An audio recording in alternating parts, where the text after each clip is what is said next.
Sometimes the beginning of a story feels like it was whispered to us before we were even born. This one comes from somewhere between worlds, half remembered, half dreamt. It carries a quiet tenderness, as though it has been waiting for you all along. And before we wander too far, let me tell you something simple, something true. We really do care for you. Your presence here matters. You're safe and you're loved. Before we begin the story, tell us, where in the world are you listening from and what time is it there? Now take a slow sip of your coffee, breathe in the night air, and let's begin. Sometimes stories do not begin with a birth or a name or even a place. They begin with a sound. Long before he could speak, before he even had words to remember, the boy first heard a whisper drifting through the air, a sound so soft, so strangely gentle, that it felt as though the universe itself was humming to him.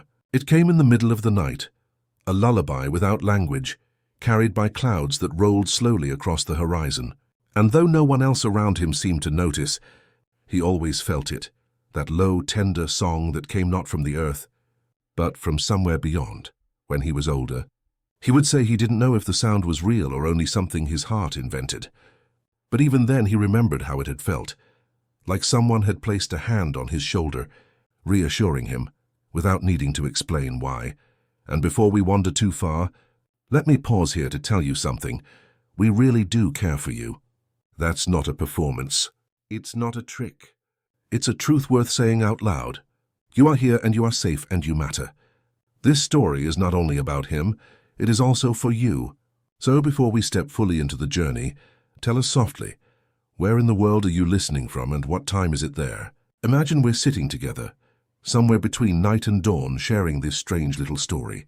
Now take a sip of your coffee, feel its warmth in your hands, and let's begin. The boy lived in a small place, though he never thought of it as small. To him it was wide and endless.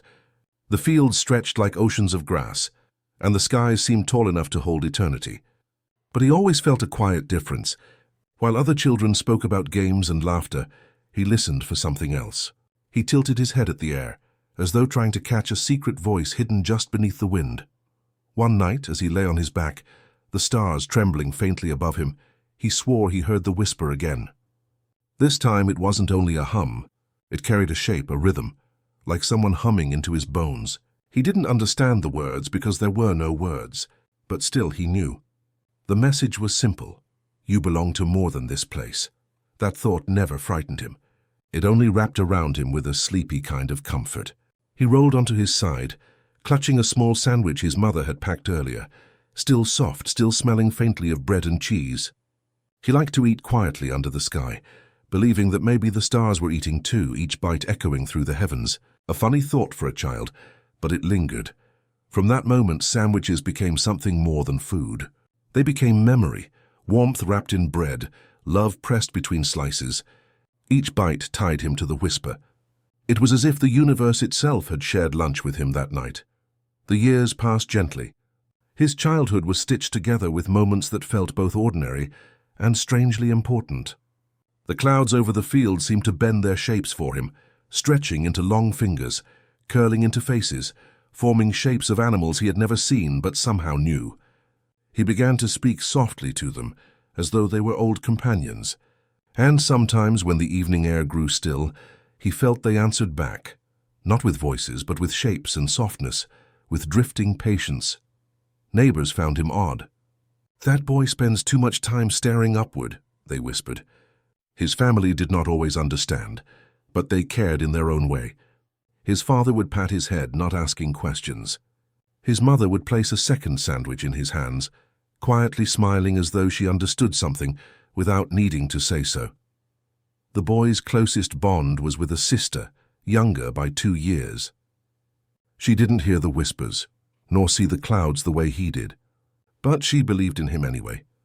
On nights when he couldn't sleep, she sat beside him on the porch, swinging her legs, yawning into the stars. "I don't hear it," she would say softly. "But if you do, that's enough for me." He didn't always understand her words, but he always understood her heart. One evening the whisper changed. It wasn't only drifting, it was calling. He was walking through the field, his sister trailing behind him, when the hum deepened into a pulse that seemed to shake the grass itself. The boy stopped. His sister stopped too, though she heard nothing. The sky above darkened with clouds, but not the kind that carried storms. These clouds were too slow, too careful, as if lowering themselves with purpose. The grass trembled, then stilled. A hush fell so complete that even the insects seemed to wait, and then he saw it, a door, not built of wood nor stone, simply a shape that hadn't been there before, a rectangle in the middle of the field, faintly glowing, humming with the same tender note that had lived in his bones since he was a child. He felt his breath catch, not in fear, not in surprise, but in recognition, as though he had always known it would be there someday. His sister tugged his sleeve. "Do you see it?"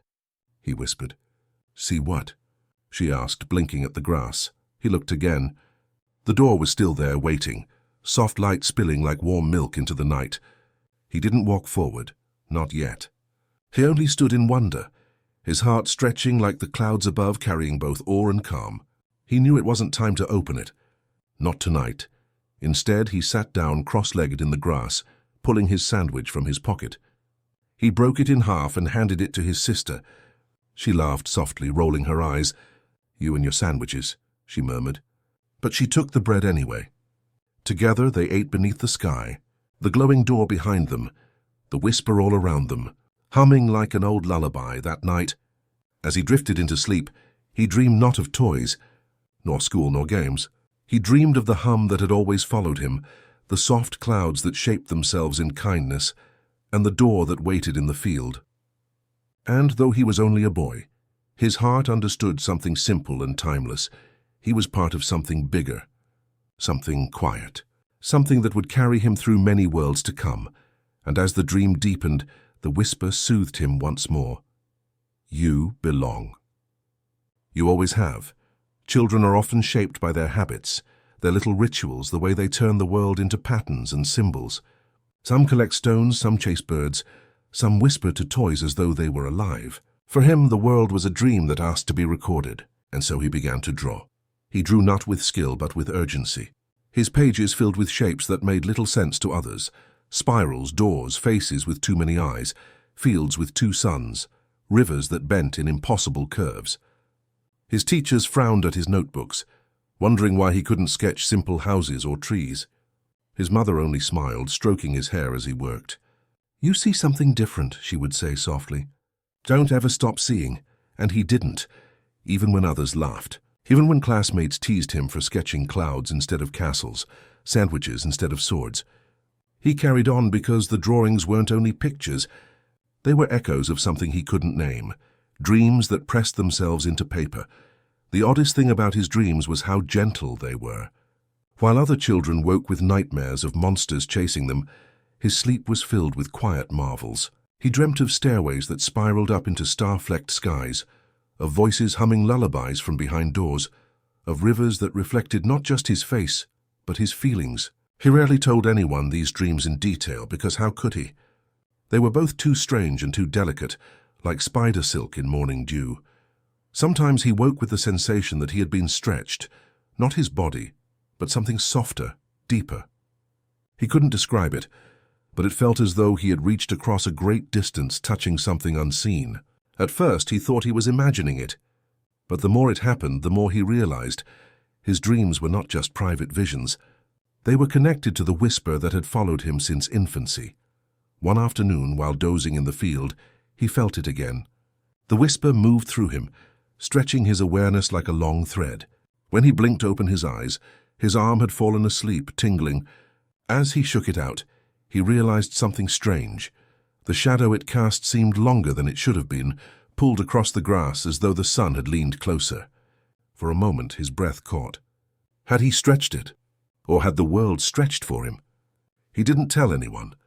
He only tucked the memory into his chest, like a secret gift. His sister noticed something, though. She always did. "You're different," she said one evening, as they sat on the porch steps. She was nibbling on the crust of his sandwich, a habit she'd picked up because he always left them behind for her. "Different how?" he asked. "Like, you're not only here. Sometimes when you look at the sky, it feels like you're halfway gone." He thought about it.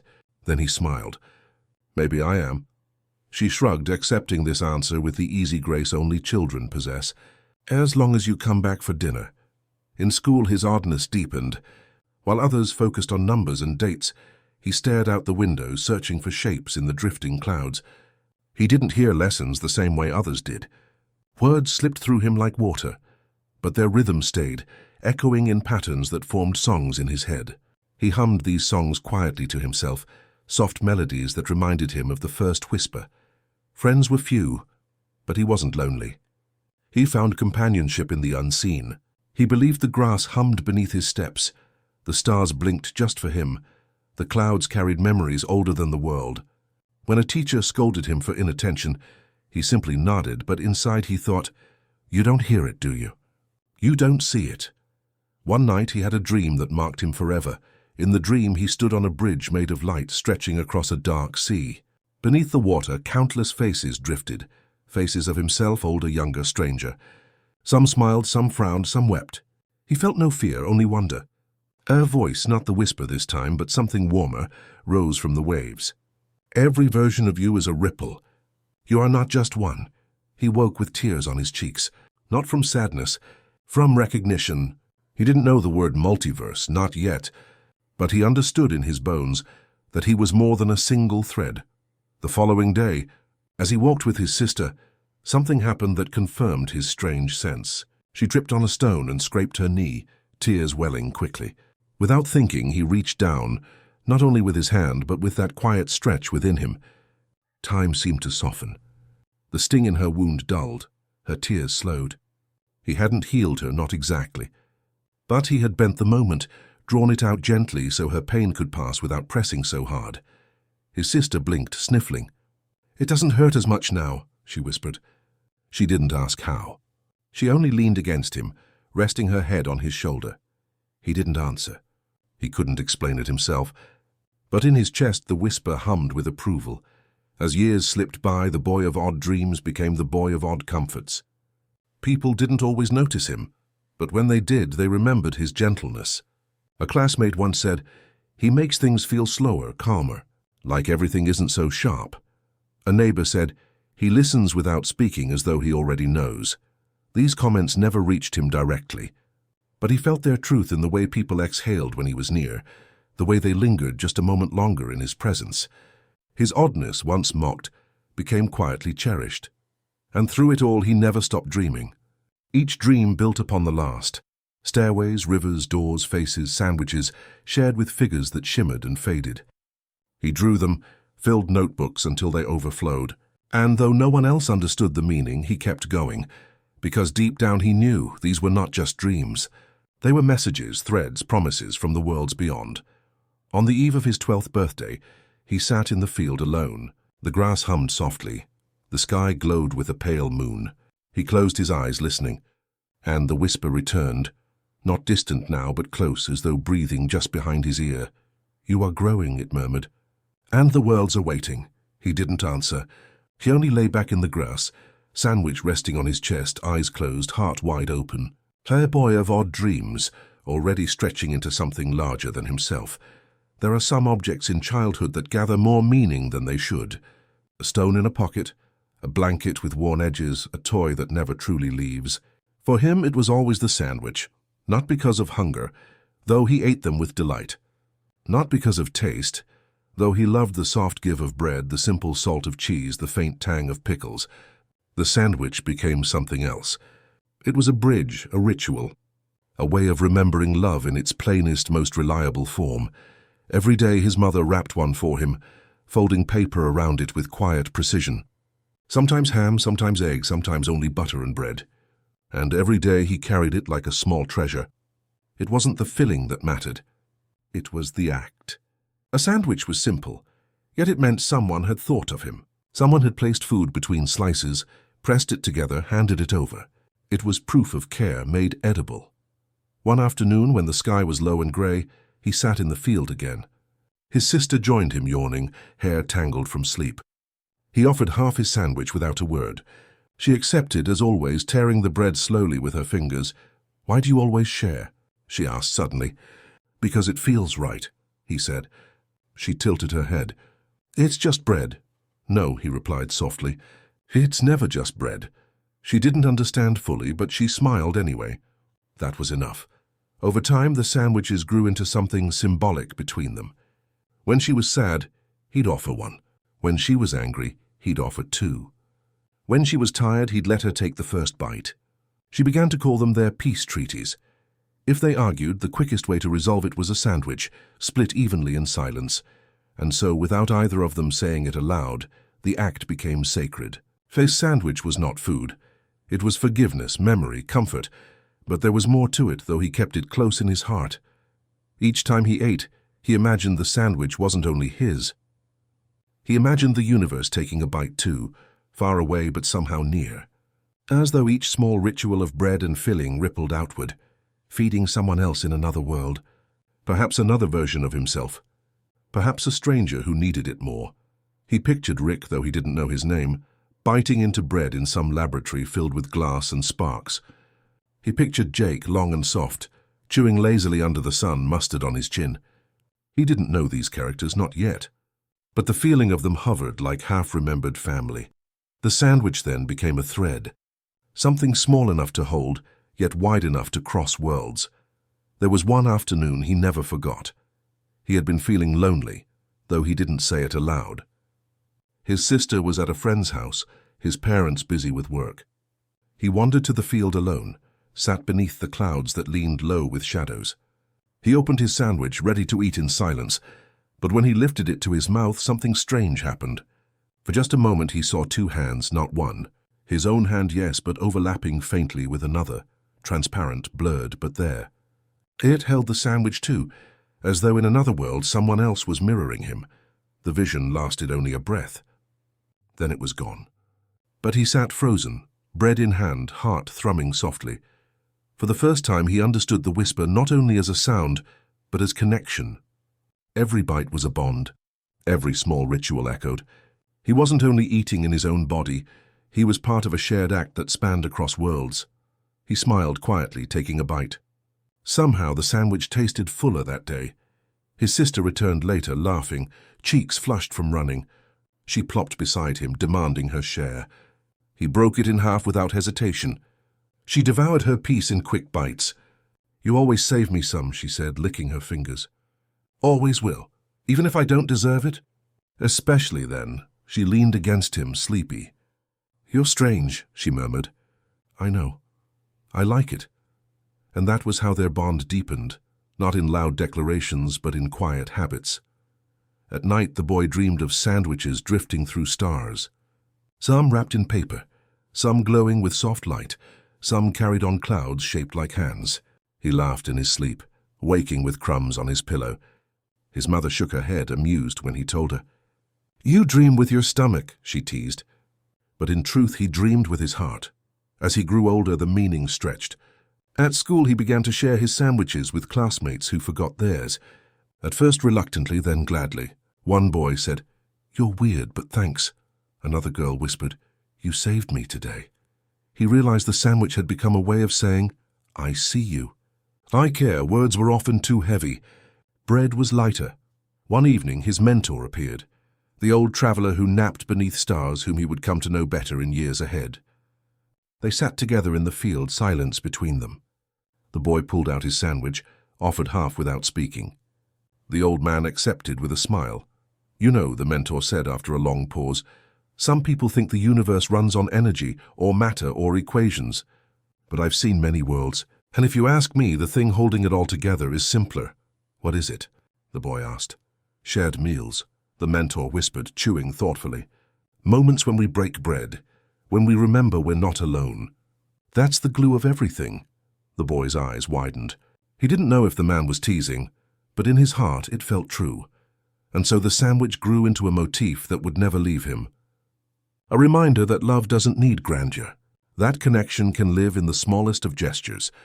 That sometimes what binds worlds together is not power, or logic, or destiny, but something as plain as bread passed from one hand to another. He fell asleep that night with crumbs on his lips, whisper in his ear, and a dream of infinite hands across infinite skies, sharing sandwiches that never ended. Some say clouds are nothing more than water and air, but the boy never believed that.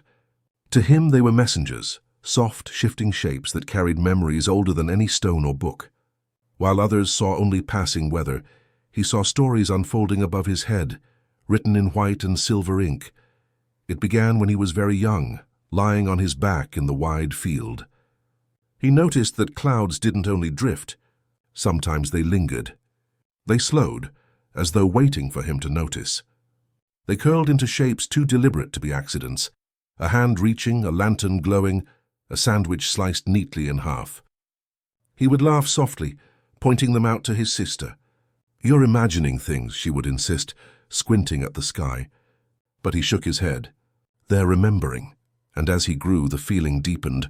Clouds were not just shapes, they were vessels. They carried fragments of time. One evening he saw it clearly. The sky was layered with heavy grey, slow and low, the kind of clouds that blanket the earth in stillness. He sat cross-legged, notebook in his lap, sketching absently. Then the clouds above him shifted, parting just slightly, and he gasped. He saw his grandmother's face, not in detail, not with perfect clarity, but in outline. The round cheeks, the soft eyes, the smile that had tucked him into bed long ago. She had passed away 2 winters earlier, yet here she was, framed in drifting white, gazing down at him. His heart swelled, not with fear, but with warmth. "She remembers me," he whispered aloud, though no one was near. The cloud face lingered for a moment, then faded into softer shapes. But he knew what he had seen. The sky remembered. From then on, he began to watch the heavens, not just for beauty, but for memory. And he discovered something gentle. The more he looked, the more he saw. A friend's laugh caught in the curl of a cloud. His father's steady hands in the sweep of white across the horizon. Even his own childhood toys seemed to drift past at dusk, reappearing for a moment before dissolving. He understood then. The sky was a mirror of memory, not just his own but everyone's. The clouds carried fragments of lives, holding them softly, returning them to those who needed to see. His sister grew used to his habit.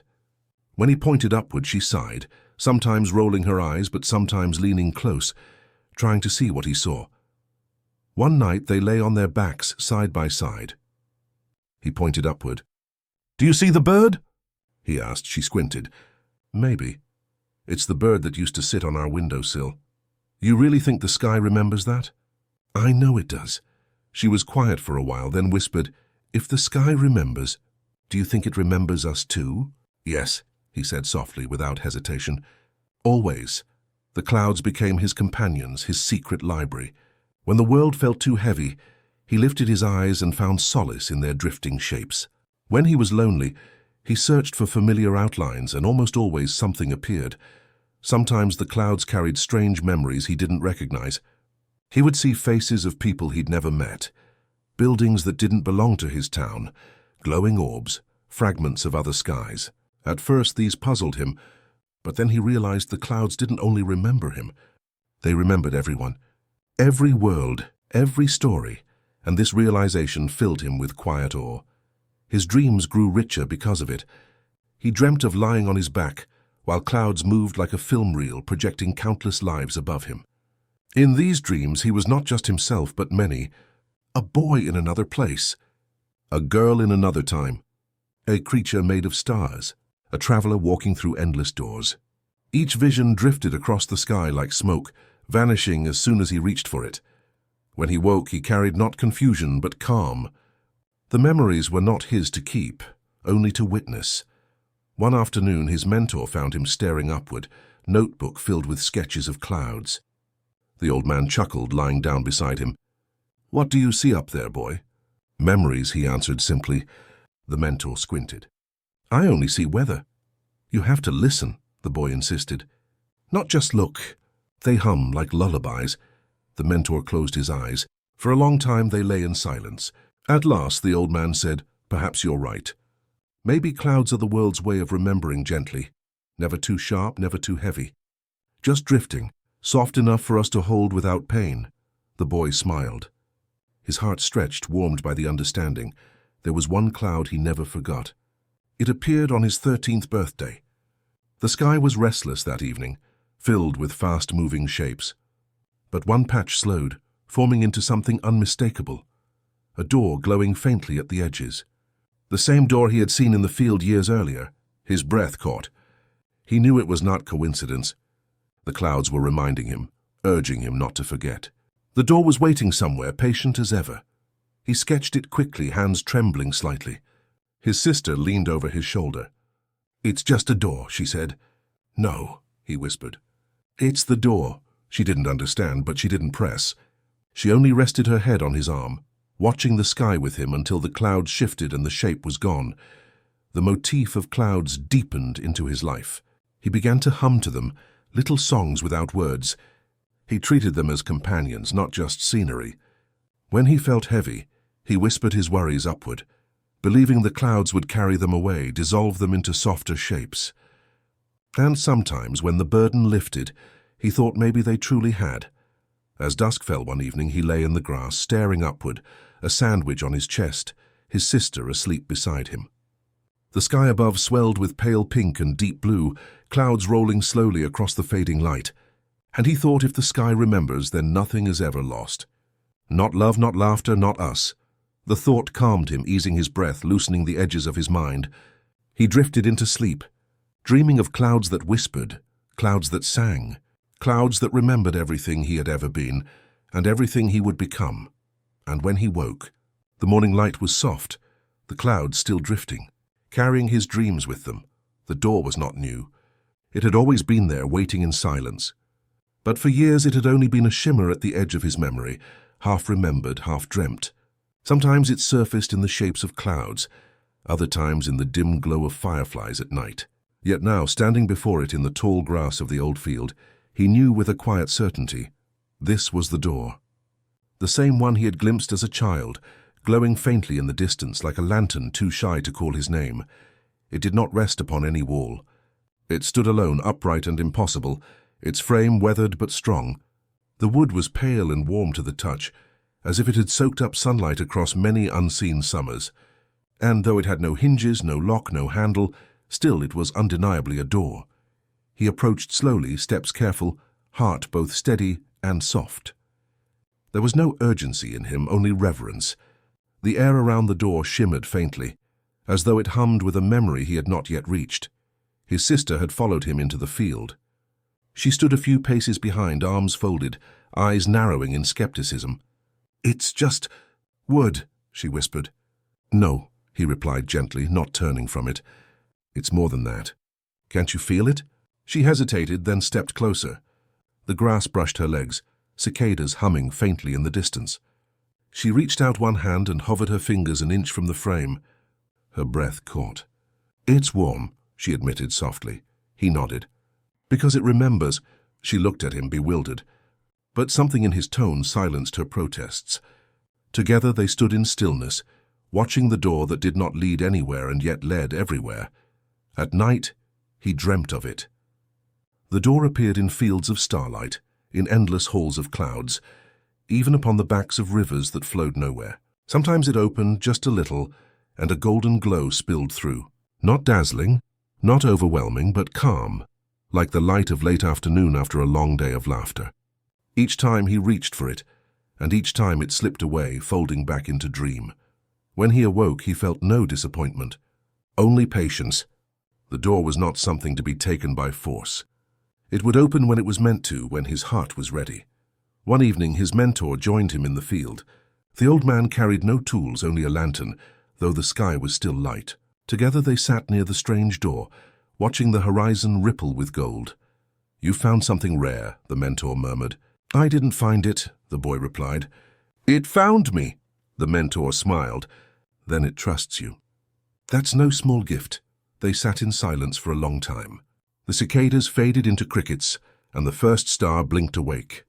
Finally, the boy asked, "What do you think is on the other side?" The mentor tilted his head. "It doesn't matter. Doors aren't about what lies beyond. They're about the choice to walk through, the courage to leave something behind, even if you don't know what waits for you." The boy lowered his eyes to the grass, feeling the truth of the words settle inside him like a seed. Not every day was filled with mystery. Sometimes the door was just a quiet companion. He would bring his sketchbook and sit nearby, drawing its shape over and over, as though practice might prepare him.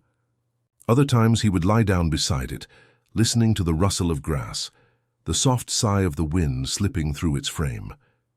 It never changed, never aged, always steady, always waiting. And yet he noticed something subtle. Whenever he came to the field with a heavy heart, the glow along its edges brightened, almost imperceptibly. When he arrived light-hearted, it dimmed to a quiet, steady pulse. He wondered if the door was alive, not in body but in spirit. A listener like the clouds, a keeper of balance, his sister grew restless with it. "You can't just sit here forever," she scolded one afternoon. "I'm not," he answered. "I'm learning." "Learning what?" He smiled faintly.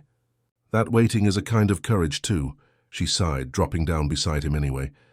Together, they leaned against the invisible weight of the unknown, watching the tall grass sway like waves. She did not understand, not fully, but she stayed with him. That was enough. Seasons turned. The field changed colors, green to gold to white and back again. Birds came and went, yet the door remained unweathered, unbroken. There were days when he forgot it existed. He went about his chores, laughed with his sister, listened to the stories his mentor told by firelight, but sooner or later he always found himself drawn back to the field, to that strange sentinel of wood and glow. It called him without sound, invited him without force, and every time when he stood before it he felt whole. He began to notice something else. When he closed his eyes and placed his palm upon the door, images stirred in the dark behind his eyelids. Gentle, fleeting visions, a boy made of flame, a kingdom built upon candy, a scientist carrying sorrow in his eyes, worlds he had never visited, yet which felt strangely familiar. It dawned on him slowly, the door was not just his. It was a passage of memory, of worlds layered upon worlds, a bridge not for travel but for connection, a reminder that no life existed in isolation, no story lived alone. The realization filled him not with fear but with peace. The universe was vast, yes, but not cold. Every life, every world, every love, it all touched softly through doors like this one. One evening, as the sky deepened into velvet blue, his sister leaned against him, eyes closed. "If it ever opens," she murmured, "will you go?" He looked at the door, glowing faintly in the twilight.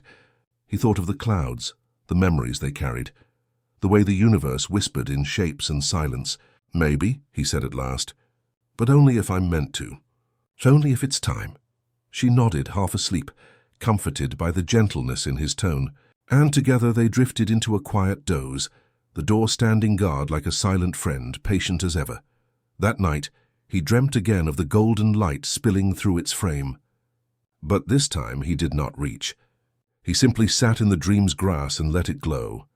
And in that calm surrender, he understood something important. The door was not about leaving or arriving. It was about trust, the trust that life would open when it was ready. That memory and love would carry him forward, and with that knowing he drifted deeper into sleep, wrapped in the soft glow of unseen worlds.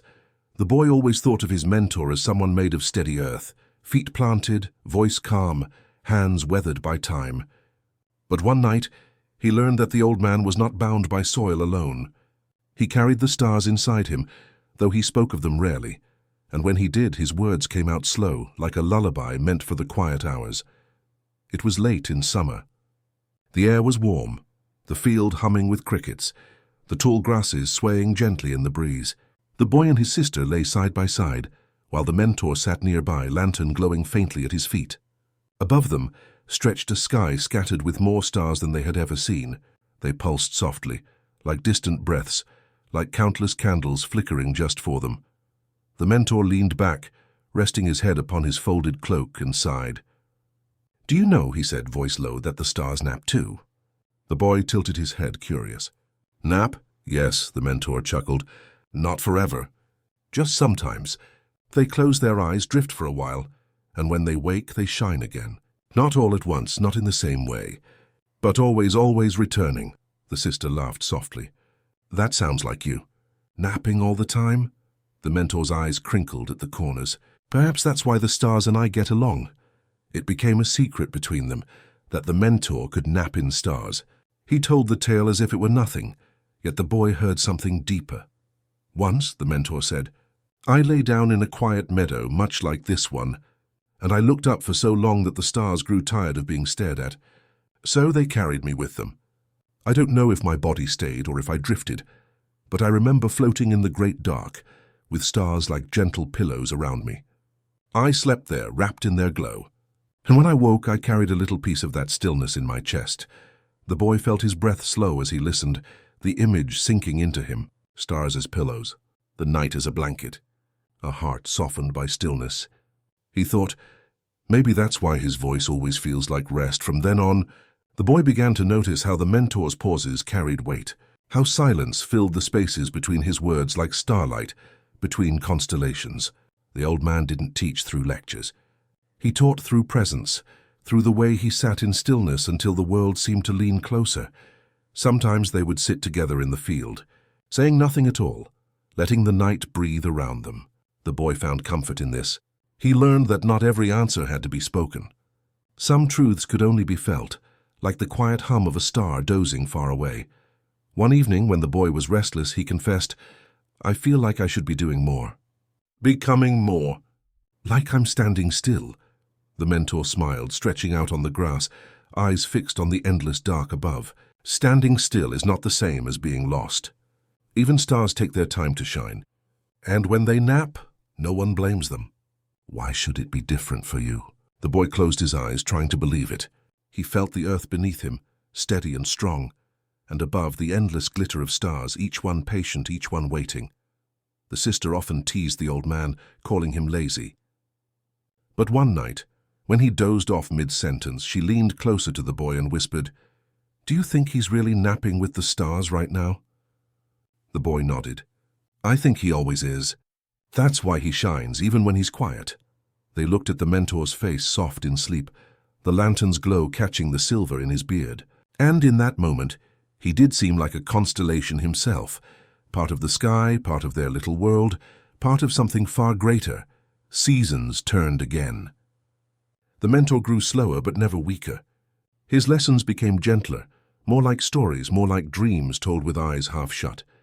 He spoke of rivers that remembered songs, of trees that whispered names into the wind, of stars that hummed lullabies while they slept. The boy listened carefully, learning not just from the words but from the rhythm, the quiet cadence. He began to mirror it in his own life, pausing before speaking, softening his steps, allowing silence to bloom around him. He realized that wisdom was not always in knowing more, but in resting within the mystery. One night, as the three of them lay beneath the sky, the boy asked softly, "Will the stars remember us too?" The mentor smiled without opening his eyes. "They already do. Every breath you take sends a ripple upward. Every kindness, every laugh, every quiet thought, it rises like smoke. The stars keep it safe. And when they nap, they dream of us." The boy swallowed, chest warming with the thought.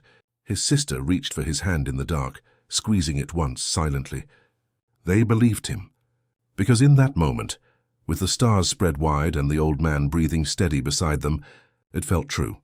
The door in the field still glowed, patient and waiting, but the boy stopped feeling hurried to understand it. His heart told him he had time. The stars taught him that not every journey required rushing. Some paths unfolded like dreams, slow, quiet, inevitable. And when the nights grew cold, he carried his mentor's words like a blanket. Even stars nap. Even the universe needs rest.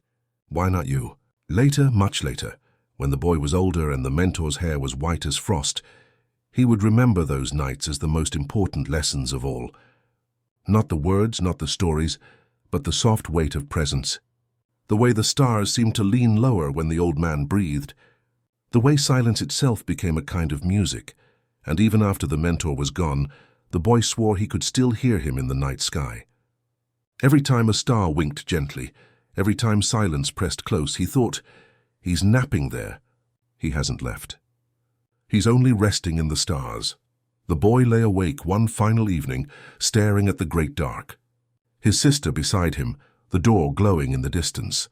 And with a steady breath, he whispered to the sky, "Sleep well, old friend. Thank you for teaching me how to rest." A star flickered, soft and patient. He closed his eyes, and the world hushed around him. It happened on an ordinary afternoon, the kind of day that seemed stitched together with stillness. The boy and his sister were walking through the old field, the grasses brushing against their legs, when the air grew strangely quiet. Even the insects hushed, as if the world had paused to listen. The boy lifted his eyes expecting clouds. Instead, he saw something else, something vast.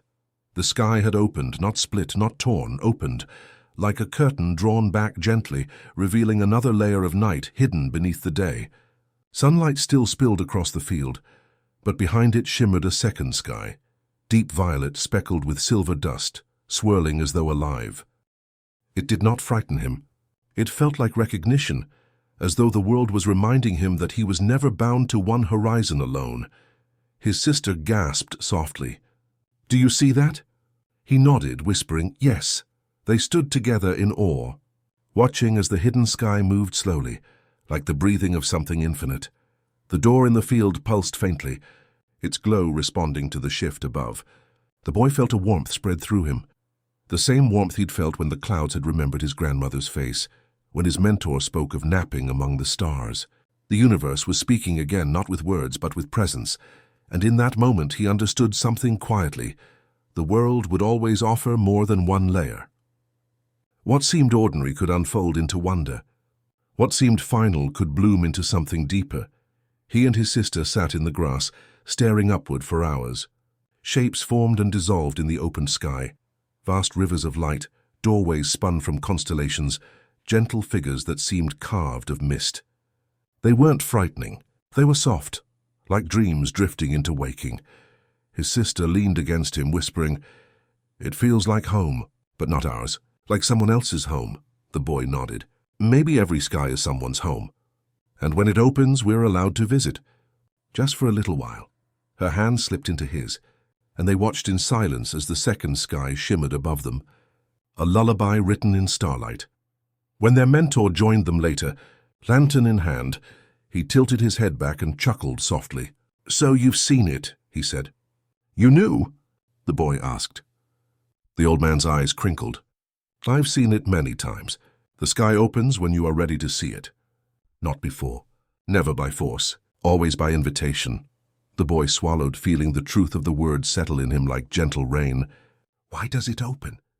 The mentor lay down in the grass, sighing with contentment.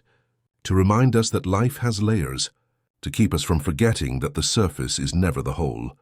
And maybe," he added with a smile, "because the sky enjoys showing off." Every now and then they laughed quietly together, the sound small against the immensity above them. For days after, the boy found himself looking upward often, searching for that hidden layer. Sometimes it appeared faintly, just a shimmer at the edge of the horizon. Sometimes it was gone completely, leaving him with nothing but the simple blue above. But even when he couldn't see it, he knew it was still there. That knowing was enough. The sky didn't need to stay open forever. It had already given him what he needed, the reminder that more existed beyond what he could touch. At night he dreamt of walking through that second sky. Each step sent ripples of light across the violet expanse. He passed figures he almost recognized, faces from stories, outlines from cloud memories, echoes of worlds he'd glimpsed in visions. None spoke, but all seemed to smile at him, as if acknowledging his place among them. When he woke, he felt rested, though not because of sleep. Rested because the dream had given him something deeper, a sense of belonging, not only to his own world, but to the vastness beyond it. His sister grew quieter in those weeks. She often sat beside him, watching the horizon as though waiting for it to open again. "Do you think it will?" she asked one evening. "Yes," he said softly. "When it wants to." She frowned. "But what if it never does?"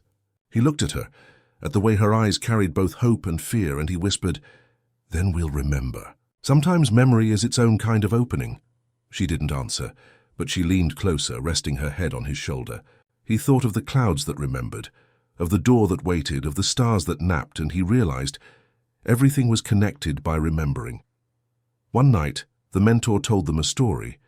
"There are tales," he began, voice soft and slow, "that the sky is not just one endless space, but a series of veils, each veil thinner than the last. And sometimes, when your heart is still enough, one of those veils parts. You see through it, into a truth you didn't know you were missing," the boy asked. "How many veils are there?" The old man smiled faintly. "As many as there are hearts to look for them." And the boy thought, perhaps the sky isn't opening for me alone. Perhaps it opens for everyone in their own time, in their own way. The door in the field seemed brighter after that. Not louder, not urgent, but steadier, as though it too had been watching the sky open. The boy wondered if the two were connected, if the door was simply another kind of sky, a veil shaped like wood. The thought filled him with calm rather than confusion, and so he waited. Seasons shifted again. The field turned gold, then grey, then green once more. The boy carried the memory of the open sky with him, even when it did not appear. It changed the way he walked, the way he listened, the way he rested. He no longer felt trapped within one horizon. He carried horizons inside him, and in the quiet hours when sleep pressed close, he often whispered a thank you to the sky. Not for dazzling him, not for showing him wonders, but for reminding him that the ordinary was never final. That beyond every surface another layer breathed. On a still night lying in the grass beside his sister and his mentor, he whispered to himself, "The sky opened once. That means it can open again.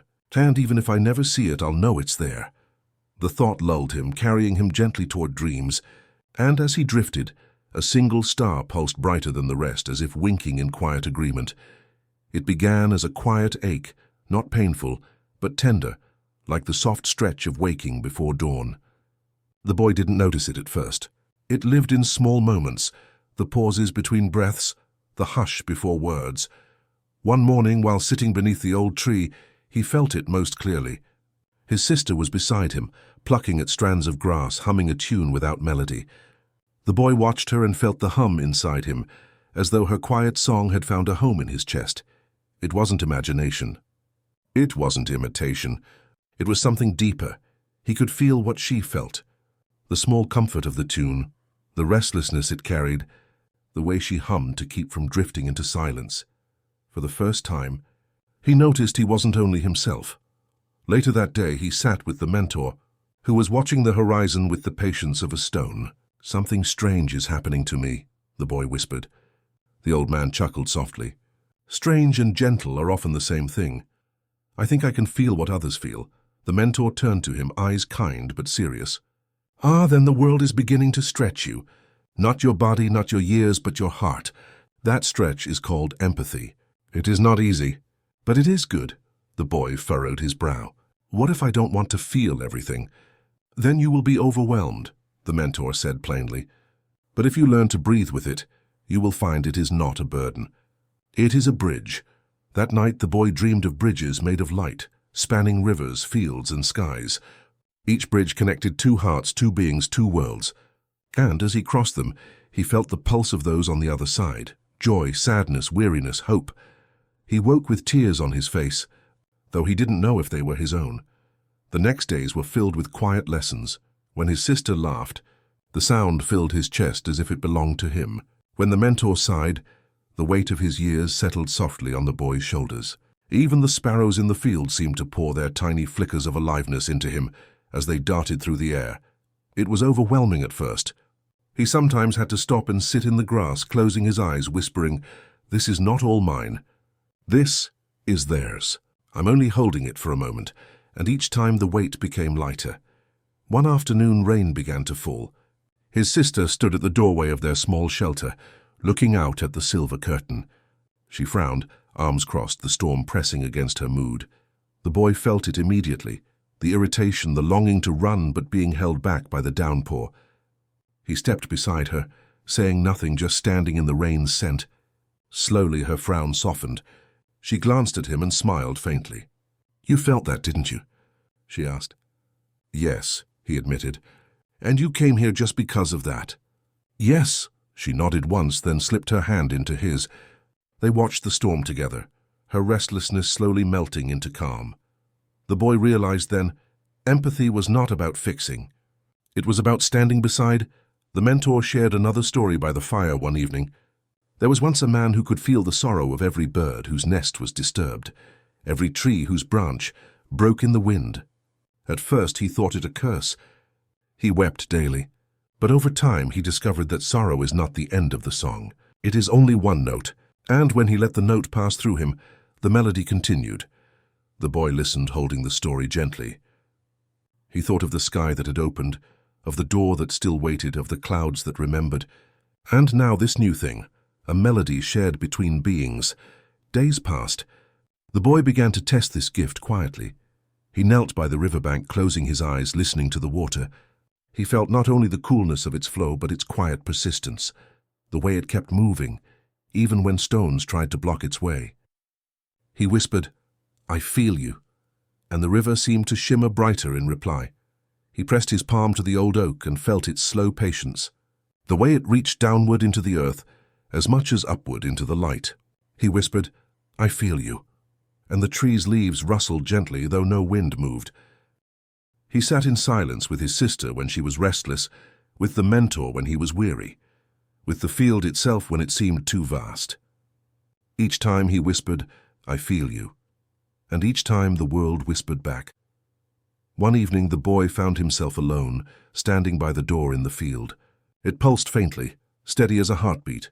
He pressed his hand to it, wondering if he could feel its emotion. At first there was nothing. Only coolness, only wood. But then, soft, almost imperceptible, he felt it, waiting. A deep, patient waiting, like the pause before a story continues. It wasn't urgent. It wasn't sad. It was simply steady. The boy whispered, "I feel you." The door glowed faintly brighter, as though it had heard. That night, lying beneath the stars, the boy thought of all he had felt, the river's persistence, the tree's patience, the sky's unveiling, his sister's restlessness, his mentor's sighs. All of it lived in him now, stretched across his heart like threads of light. And he realized something. Empathy was not about carrying the world's weight. It was about being woven into its fabric. To feel was to belong. He closed his eyes, letting the threads hum within him, soft and endless. In the dream that followed, the boy walked across the field. Each step left ripples of light. As he moved, shapes gathered around him, not frightening, not strange, but familiar. The river, the tree, the clouds, his sister, his mentor. Each touched his shoulder gently, silently, reminding him, "You are not alone. We are within you as you are within us." He stretched his arms wide in the dream, and the world stretched with him, soft and infinite. When he woke, the tenderness remained, and so the boy learned that empathy was not a task to complete, nor a burden to endure. It was a soft stretch, like waking at dawn, like reaching for something just beyond himself, and finding each time that the world reached back. The boy woke one morning to find the world softened by fog. The field, the tree, even the sky had vanished into a pale veil that seemed to hum with silence. He stood in it, barefoot, the mist clinging to his skin like breath, and for the first time he felt both lost and strangely held. It was as if the earth itself had drawn a blanket across its shoulders. Sounds became muffled, edges blurred, and every step carried him into something dreamlike. The boy whispered, "I cannot see," though no one was near. A voice answered, faint but steady. The mentor's voice, though the figure was nowhere in sight. "Fog does not erase, it only hides. Keep walking." So he walked, arms outstretched, trusting the earth to hold him. In the fog he found something curious, a lantern left upon the ground. Its flame was small, more aglow than a fire, yet it shimmered with a quiet patience that pierced the haze around it. He lifted it carefully, its weight both fragile and sure. The light stretched just far enough for him to see the tips of the grass, the outline of his own hand. Not much, but enough. The boy thought of his own heart, how empathy had lit within him like a lantern, not blinding, not all-powerful, but steady enough to walk with. He held it up and whispered, "Thank you." The fog did not part, but it softened as though listening. He wandered for what felt like hours. Time did not matter in the mist. Sometimes he saw shapes move, perhaps a bird, perhaps a memory, but they always drifted away. The lantern was his only anchor. At last he stumbled upon his sister. She was sitting in the fog, arms around her knees, face uncertain. When she saw the light, her eyes widened. "You found it," she whispered. "I don't know if I found it," he replied. "Perhaps it found me." She reached for the lantern, but he shook his head gently. "We'll carry it together." And so they walked side by side, the small flame pushing back the mist, just enough to keep their steps steady. When they finally returned to the shelter, the mentor was waiting as though he had always been there. He looked at the lantern and nodded once. "Fog is like life," he said quietly. "There will be times you cannot see far ahead. You will not know which way the path bends. But even the smallest light is enough to remind you that forward exists. The boy cradled the lantern, its flame reflected in his eyes. He asked, "Does the fog ever end?" The mentor smiled, lines deepening like rivers across his face. "Sometimes. Sometimes not.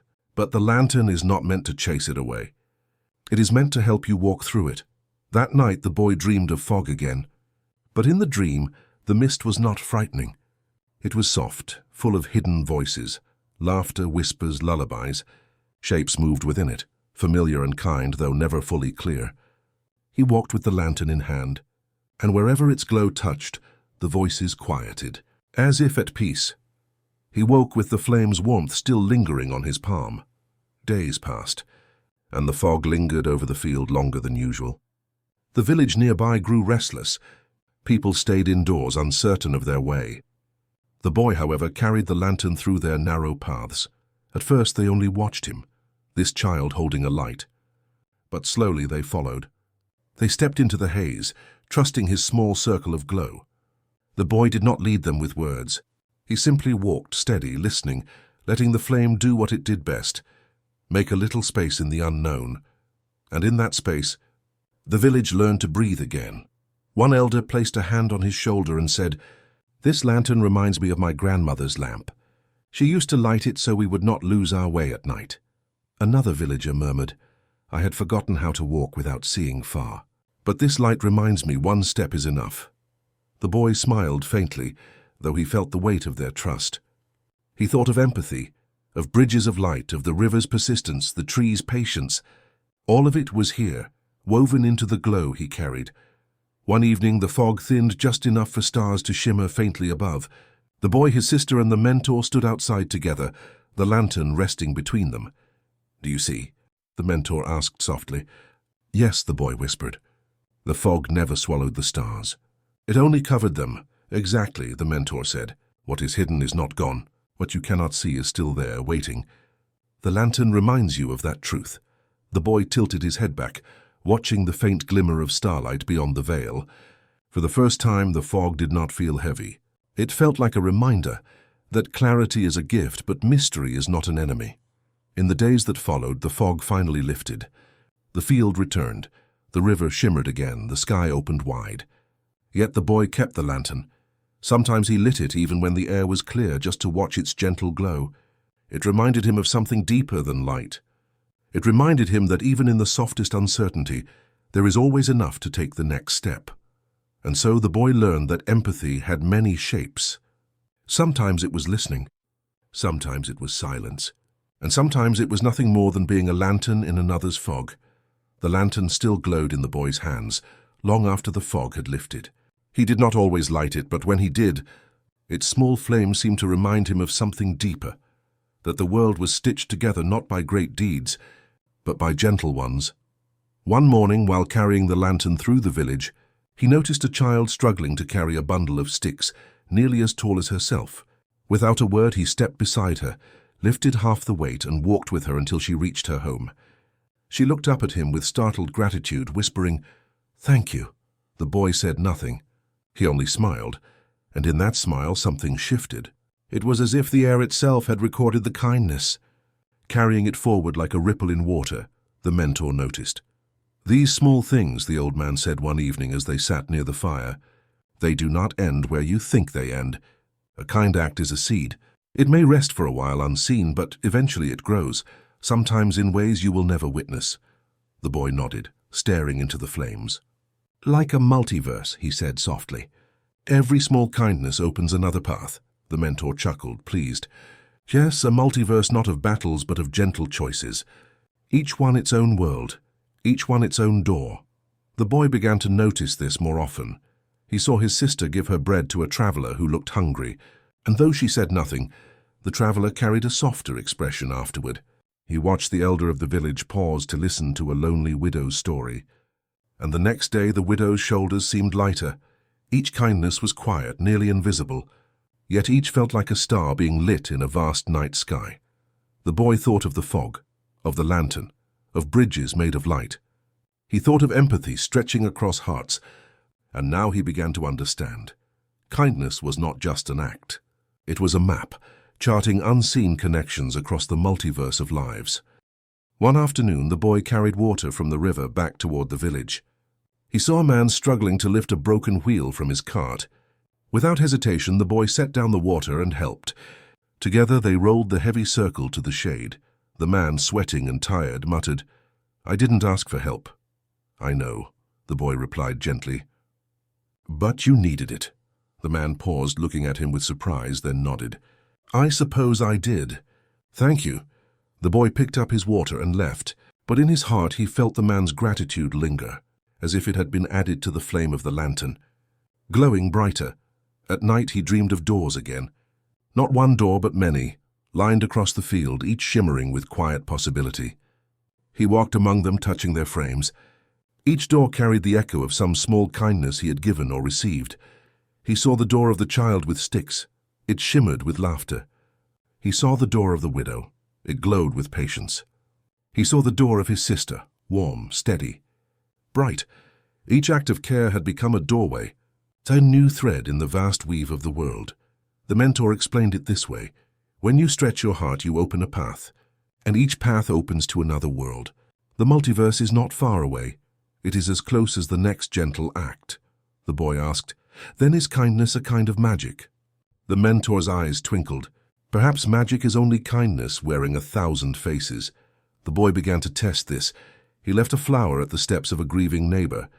He mended a torn cloak with clumsy stitches for a traveler. He sat quietly with his sister when she grew restless, offering no advice, only presence. Each time, the world seemed to hum in reply, as if acknowledging his offering. And something else happened. People began to mirror him. His small kindnesses seemed to multiply, spreading from one heart to another. A child who once fought with his brother now shared a piece of fruit. A man who had been quick to anger offered his hand in apology. A woman who seldom spoke began to hum lullabies as she worked, easing the air around her. The boy realized that kindness was not only his to carry, it was contagious, like light passed from one lantern to another. One evening, while the stars shimmered above, his sister asked him, "Do you think it matters? These small things?" He thought for a long while. Finally, he said, "I think they are the only things that matter. Big things fade, but small kindnesses, they echo." She smiled, leaning her head against his shoulder. "Then I'll keep echoing." The boy held the lantern in his lap, watching its glow mingle with the starlight. He thought of all the unseen universes blooming from every kind act, each one as real as the grass beneath their feet. That night, his dream carried him farther than before. He walked through a sky made of threads, each thread glowing, each one connected to a kindness given somewhere, sometime. The threads stretched endlessly, weaving a fabric so vast it covered the stars themselves. And as he walked, the boy heard whispers, laughter, gratitude, sighs of relief, soft thank yous carried across time. All of them echoing, echoing, echoing. He reached out, touched a glowing thread, and felt the warmth of it seep into his hand. Then he stretched his arms wide, and the threads wrapped around him like a cloak, soft and infinite. When he woke, the warmth still lingered, and he knew kindness was not just an action. It was a universe, vast and unending, and every heart had the power to open a new one. And so, the boy carried the lantern forward, not as a flame only for himself, but as a reminder that every gentle choice creates another door, another thread, another world of light. The multiverse, he realized, was already here, and it was made entirely of small kindnesses. It was a night without wind, when the stars seemed closer than usual, leaning down as if to listen. The boy lay beside his sister on the grass, the lantern resting between them, its flame small but steady. The mentor sat nearby, his eyes half closed, as though he too were slipping toward a dream. There was no plan, no ritual. Yet as the night deepened, something strange and gentle began to happen. The ground no longer pressed against their backs. Instead, they felt lighter, first as though the grass had softened into clouds, then as though their very bodies had become clouds themselves. The boy glanced at his sister. She was rising slowly, her hair catching starlight like a river of gold. He looked down and saw the earth drifting away, the lantern's glow trailing upward with them. They were floating. Not falling, not flying, simply drifting, as though sleep itself had lifted them into the sky. At first the boy's heart quickened. The world below was slipping further, the village fading into shadow, the river turning to a ribbon of silver. But then his sister reached for his hand, and the mentor's voice, calm and low, carried through the night. "Do not fear. The earth will wait for you. For now let the sky hold you." And so they did. The higher they rose, the softer the world became. The lantern's flame cast a golden circle around them, mingling with the pale shimmer of the stars. In that circle they felt weightless, not only in body but in spirit.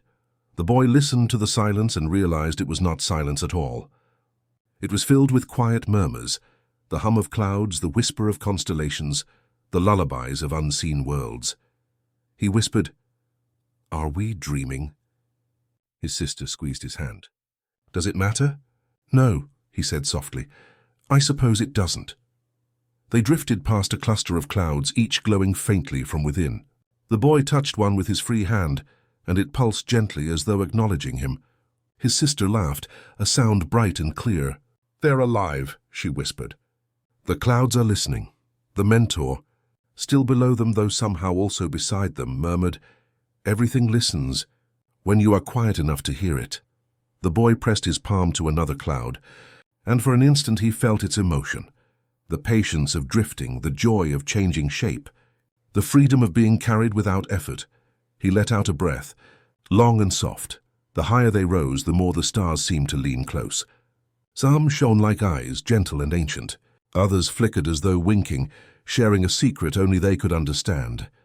The boy wondered if the stars had always been this near, or if floating had drawn him into their confidence.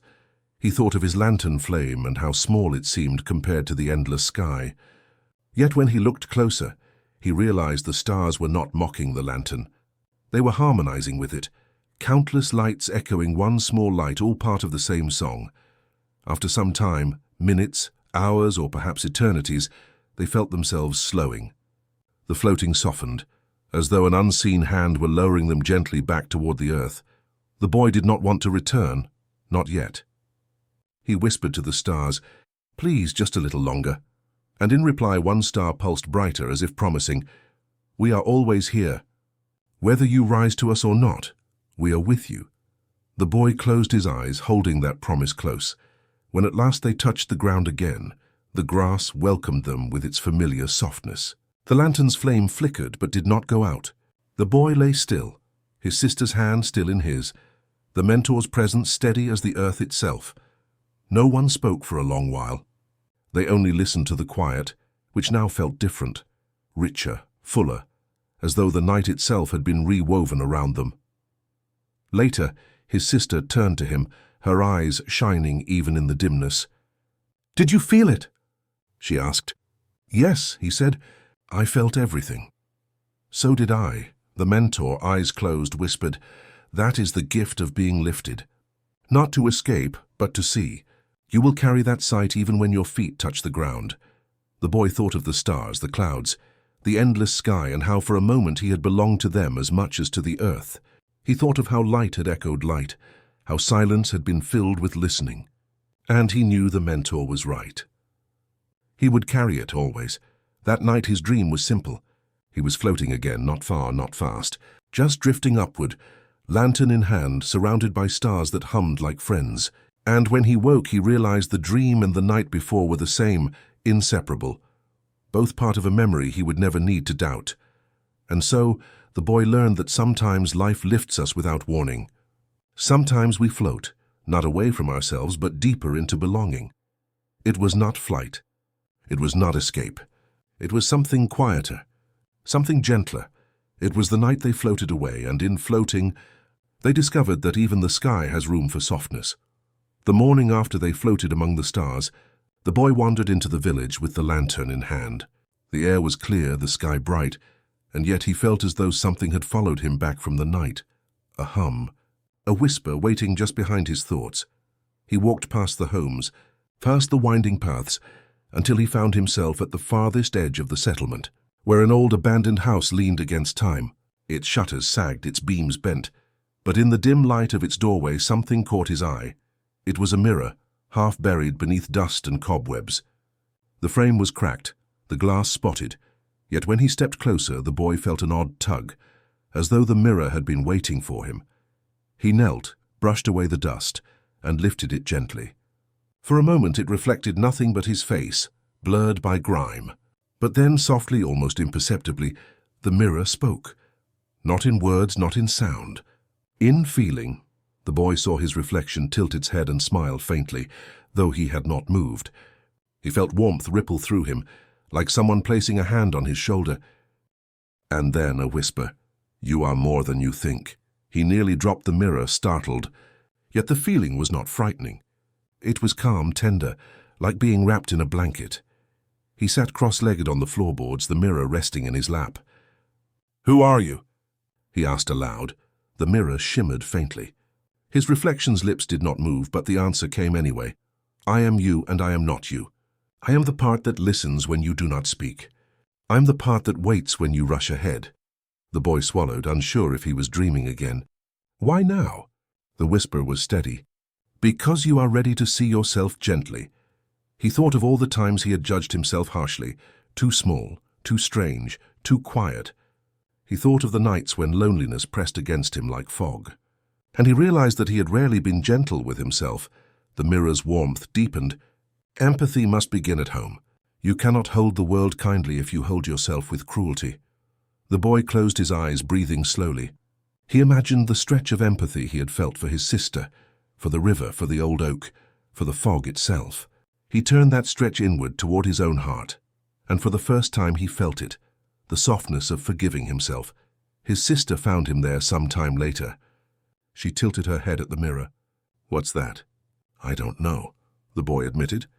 "It feels like it knows me." She crouched beside him, peering into the glass.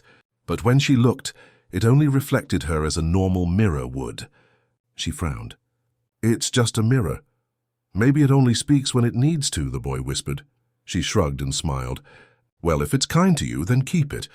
Everyone deserves something that speaks gently." That night, the boy placed the mirror beside his bedroll. Before sleep took him, he glanced at it once more. The glass shimmered faintly, and though it made no sound, he felt the whisper again. "You are enough, even when you are still." He drifted into dreams lighter than he had in years. The dreams themselves carried him into reflections of his own past. He saw himself as a small child, sitting alone in the field, tracing shapes in the dirt. He remembered how he had thought no one saw him, how invisible he had felt. But in the dream a light appeared, his future self, lantern in hand, watching over the younger boy. He realized then he had never truly been unseen. Part of him had always been keeping watch. He woke with tears on his cheeks, but they were not heavy tears. They were cleansing, like rain after drought. In the days that followed, he carried the mirror with him, not to stare into it constantly, but to remind himself of what it had shown him. Whenever doubt began to press close, he would rest a hand on the frame and feel the faint hum of reassurance. The mentor noticed. "You are quieter," the old man observed one evening. "I'm listening differently," the boy replied. "To what?"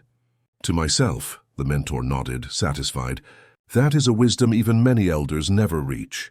The world's voices are many, but if you cannot hear your own gently, you will lose yourself among them." One afternoon, the boy sat by the river, mirror in his lap, listening to the water's endless song. The glass caught the reflection of the ripples, bending and breaking them into strange shapes. He realized then that the mirror did not always show what was literal. Sometimes it showed what was needed, and in that moment, it whispered again, "Even broken things reflect light." The boy smiled, pressing his forehead to the cool glass. That evening, as the lantern glowed faintly by his side, he thought of all the lessons that had come so far, the sky that opened, the lantern in the fog, the stretch of empathy, the kindnesses that echoed. And now this, the mirror that spoke gently, teaching him to turn the same softness inward. He realized that the journey was not only about discovering the world, it was also about discovering himself. That night, before sleep, he whispered to the mirror, "Thank you." The glass shimmered once more, and though no words followed, he felt the warmth of its reply, and in his dream, he saw himself floating again, not away from the earth, but into his own heart. And in that heart was a mirror, clear and shining, whispering the same truth again and again, "You are enough. You are enough." You are enough. The morning was cool, the sky still holding the faint grey of dawn. The boy sat near the fire, the lantern by his side, and a simple cup warming his hands. Coffee, bitter and sweet, with steam curling into the pale air. He had never thought much of it before, but now the drink felt like a bridge, as if each sip carried him across something invisible, something vast. His mentor stirred beside him, wrapping a cloak tighter against his shoulders. "Strange, isn't it?" the old man said softly.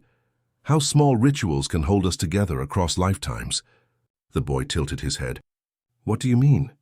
The mentor's smile was faint, wistful. "Long ago, when I drifted too far, when the stars nearly carried me away for good, it wasn't magic or strength that brought me back. It was the memory of sitting down with a friend. A cup of coffee between us. No urgency, no task, just the warmth of company. Sometimes that is all the tether we need." The boy sipped, tasting more than bitterness. He tasted belonging. Later that day, as he walked the edge of the forest, the boy thought about the strange truth of small things. A lantern in fog, a mirror that spoke kindly. Now a cup of coffee, simple yet grounding, could hold him steady between worlds. The path opened into a clearing, where his sister was waiting, a second cup in her hands. She grinned. "I thought you might like this. I stole some beans from the trader's bag before he left." "Don't tell him." He laughed, shaking his head, but he accepted the cup. They sat side by side, the warmth rising between them. "Doesn't it taste a little like home?" she asked. "Yes," he murmured, "but also like something bigger. Like a story that never ends." She clinked her cup against his. "Then let's keep telling it." That evening he dreamed again. In the dream he was sitting at a long wooden table that stretched farther than sight.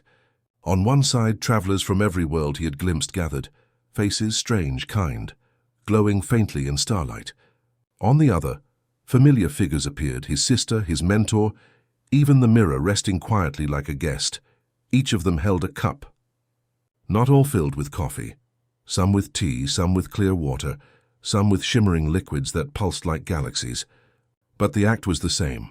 Cups between hands, warmth shared, silence honored, and in the dream no one needed to speak. The coffee was the conversation, the steam the language, the act of sipping together the connection. When he woke, his chest was warm, not from the drink, but from the memory of being held in a circle wider than the world. The mentor noticed the glow in his eyes. "You dreamed again?" "Yes, but it wasn't about lessons this time. It was about sitting together, about not being alone." The old man's smile was tired but bright. "Then you are learning the truest wisdom. The multiverse is vast, endless, unknowable. Yet it is not the size of it that matters. It is who you share your cup with, and how gently you hold it." Days turned into weeks. The boy carried the ritual with him, no matter where he wandered. Sometimes he drank with his sister by the river. Sometimes with his mentor beneath the stars. Sometimes alone with only the mirror and lantern for company.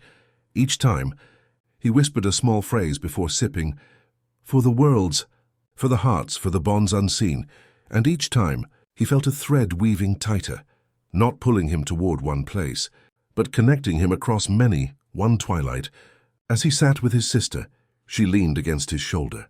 "Do you ever wonder," she asked softly, "if there are versions of us elsewhere drinking their own cups? Maybe laughing, maybe crying, maybe just sitting like this?" The boy smiled, watching the last light scatter across the sky. "I think they are, and somehow we are all sitting together across the spaces between." "A cup of coffee between worlds," she sighed happily, closing her eyes. "Then I hope they feel this warmth too."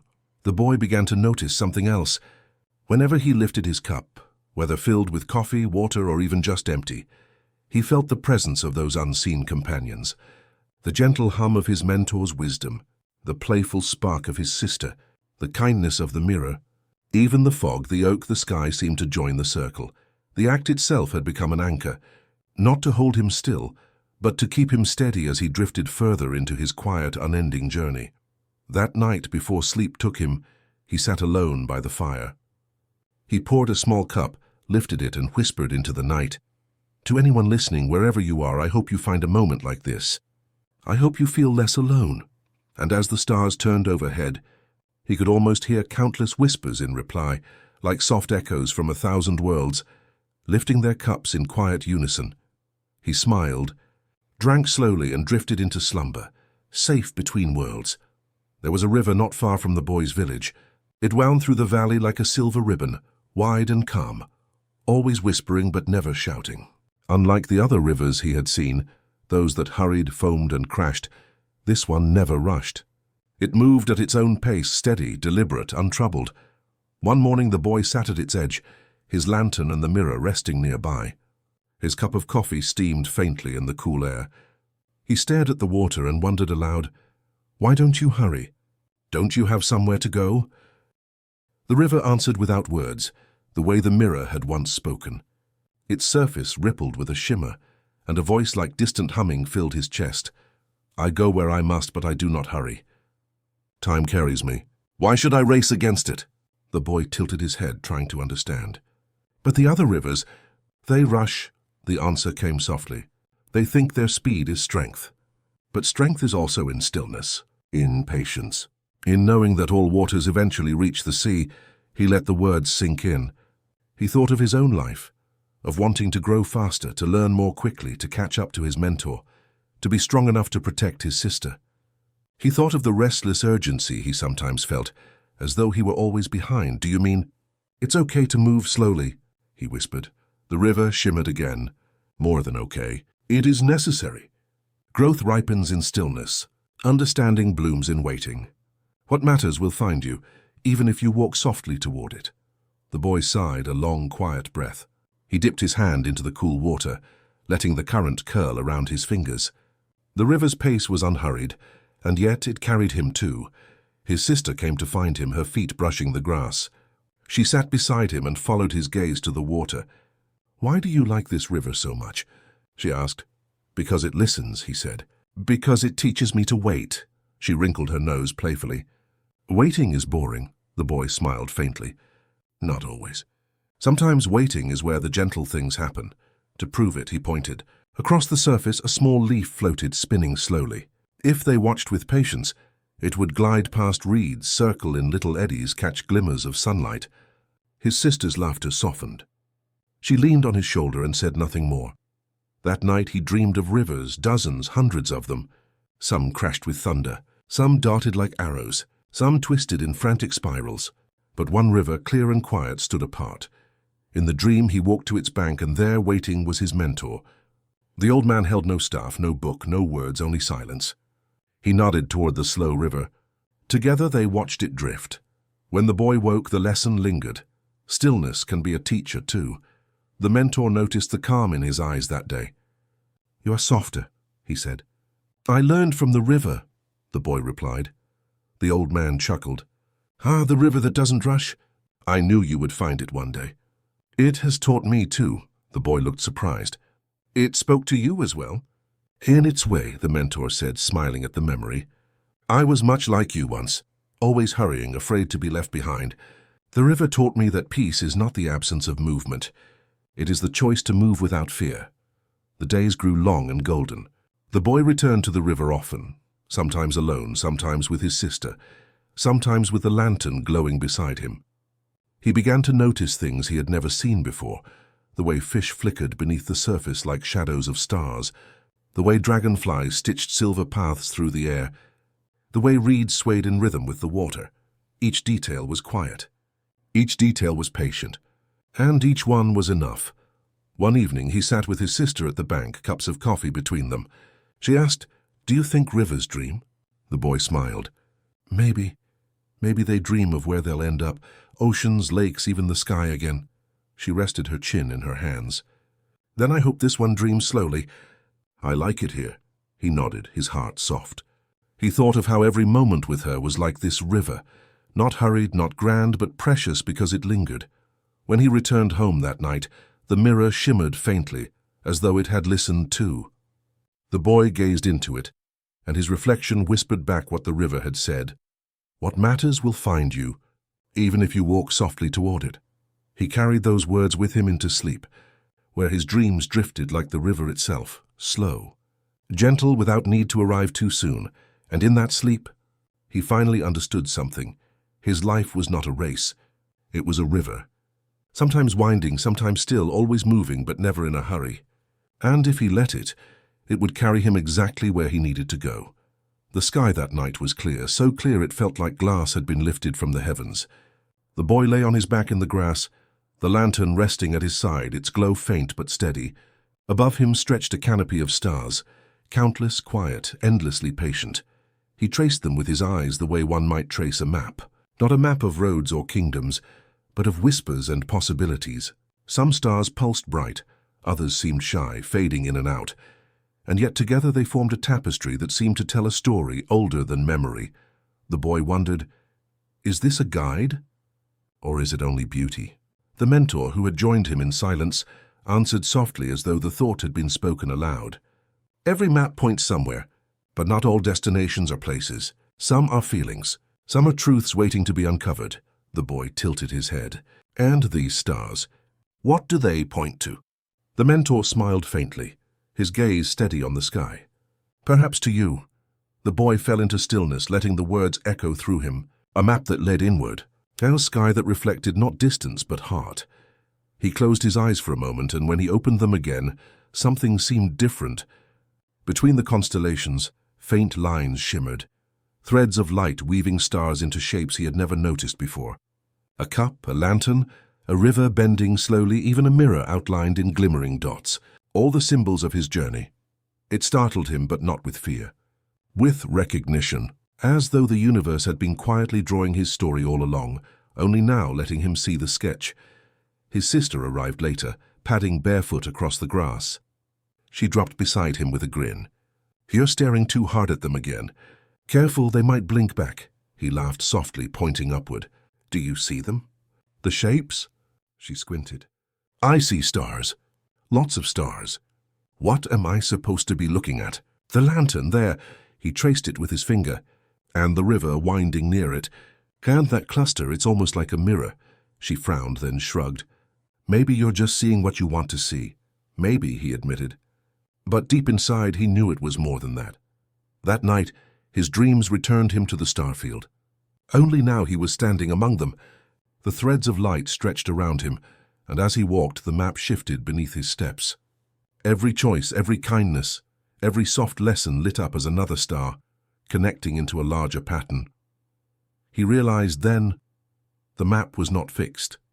It was alive, growing with him. Each act of empathy, each moment of stillness, each bond formed another point of light. And the map did not belong only to him. It belonged to all who wandered, all who dreamed, all who stretched toward gentleness. When he awoke, his heart was full but not heavy. He rose, carried the mirror to the river, and watched the stars reflected in the water. The slow current bent the constellations into strange shapes, as though reminding him, even maps may shift, but the light is always there. The mirror shimmered faintly. You carry the map within you. Even in darkness it will guide you. The boy nodded, breathing slow. He thought of the times he had felt lost. Perhaps he had never been lost at all, only learning to read the stars in his own way. One evening, his mentor brewed coffee, and the three of them, mentor, sister, boy, sat together, cups warm in their hands. Do you know what I once believed? The mentor asked, eyes glimmering with the reflection of firelight. That the stars told us where to go. That if I could decipher them, I would discover destiny. But later I learned, destiny is not a place written in the sky. It is the quiet way you walk, the kindness you choose, the moments you notice. The stars are not instructions. They are companions, reminding us to look up. The boy let the words sink deep. Companions, not commands. He gazed upward again, and this time he did not search for meaning. He simply let the stars rest above him, steady and endless, like friends watching over his sleep. In the nights that followed, he developed a ritual. Before bed, he would step outside, lantern in hand, and whisper to the stars, "Thank you for walking with me." Sometimes, he thought he heard them whisper back, not in words, but in silence that held him close. And each night, as sleep came, the map inside him grew a little clearer. Not a chart of destinations, but of connections, love, patience, kindness, reflection. A quiet map of stars leading him gently forward. The boy's path had stretched far, through rivers that whispered, mirrors that spoke, and skies that opened. Yet not everyone followed him along the winding way. Some remained behind, rooted where they began, holding steady the places he once called home. It was his sister who first noticed. "You don't see him much anymore," she said one evening, as they sat with their cups of coffee, steam curling into dusk. The boy tilted his head. "Who?" "Your friend," she replied softly. "The one who always waited for you by the oak. He doesn't come here anymore. Maybe because you've gone farther than he has." The boy's heart sank.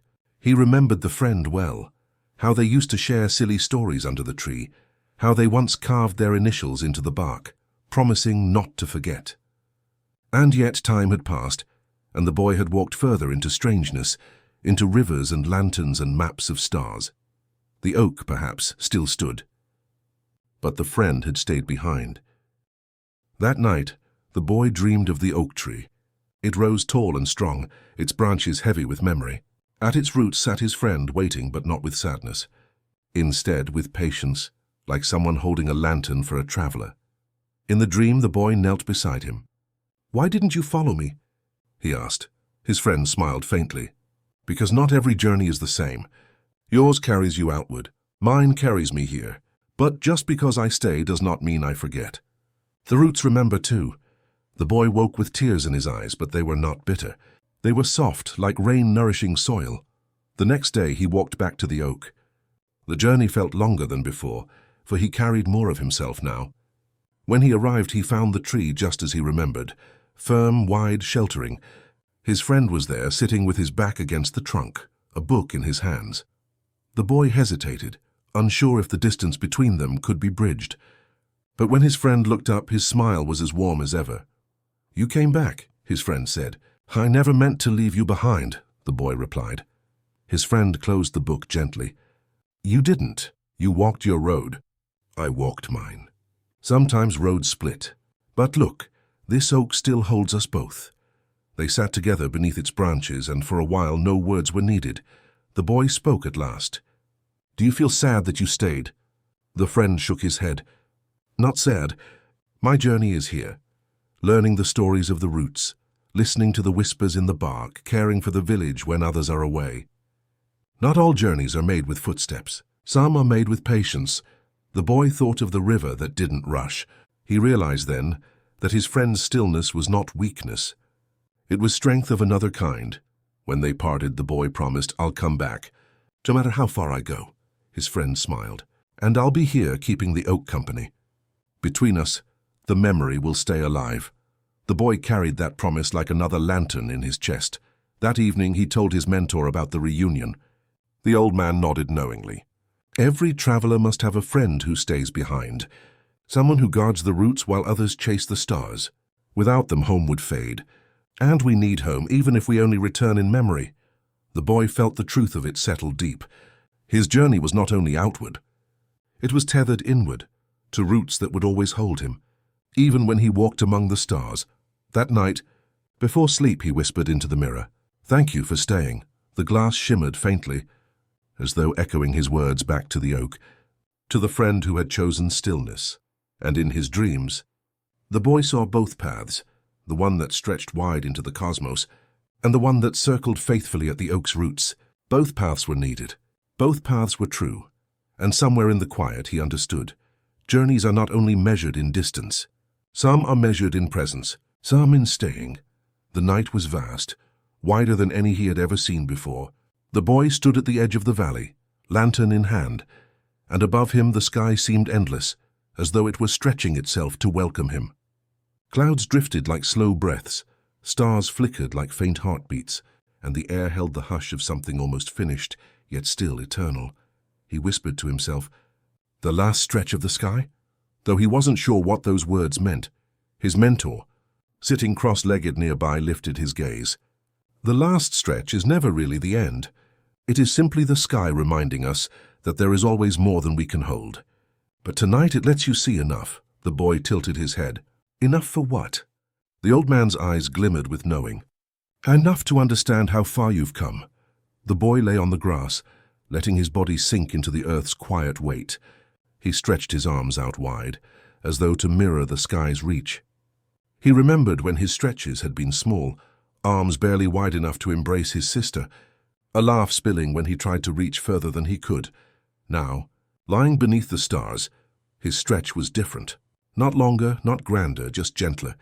It was not about distance. It was about holding, and he felt as though the sky leaned down, that it was stretching to hold him back. His sister arrived, carrying 2 cups of coffee, their steam curling into the night. She sat beside him, pressing a warm cup into his hand. "You look like you're trying to hug the universe," she teased softly. "Maybe I am," he admitted. "Or maybe it's trying to hug me." She smiled, eyes shimmering with starlight. "Then don't let go." They drank quietly, their breaths fogging in the cool air. Above them, the constellations seemed closer, as though they too had leaned down to sit in the grass for a while.